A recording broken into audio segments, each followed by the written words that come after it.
شروع اللہ کا نام لے کر جو بڑا مہربان نہایت رحم والا ہے۔ شروع اللہ کا نام لے کر جو بڑا مہربان نہایت رحم والا ہے۔ الف لام میم، یہ حکمت کی بھری ہوئی کتاب کی آیتیں ہیں، نیکوکاروں کے لیے ہدایت اور رحمت، وہ جو نماز کی پابندی کرتے اور زکوٰۃ دیتے ہیں، اور وہی ہیں جو آخرت کا یقین رکھتے ہیں، یہی اپنے پروردگار کی طرف سے ہدایت پر ہیں اور یہی کامیاب ہیں۔ اور لوگوں میں بعض ایسا ہے جو بےہودہ حکایتیں خریدتا ہے تاکہ لوگوں کو بے سمجھے اللہ کے راستے سے گمراہ کرے اور اس سے ہنسی کرے، یہی لوگ ہیں جن کو ذلیل کرنے والا عذاب ہوگا۔ اور جب اس کو ہماری آیتیں سنائی جاتی ہیں تو اکڑ کر منہ پھیر لیتا ہے، گویا ان کو سنا ہی نہیں، جیسے اس کے کانوں میں ثقل ہے۔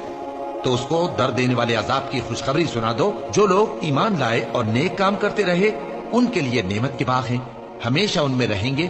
اللہ کا وعدہ سچا ہے اور وہ غالب ہے، حکمت والا ہے۔ اسی نے آسمانوں کو ستونوں کے بغیر پیدا کیا جیسا کہ تم دیکھتے ہو، اور زمین میں پہاڑ بنا کر رکھ دیے تاکہ وہ تم کو لے کر ڈولنے نہ لگے، اور اس میں ہر طرح کے جانور پھیلا دیے۔ اور ہم ہی نے آسمان سے پانی نازل کیا، پھر اس میں ہر قسم کی نفیس چیزیں اگائیں،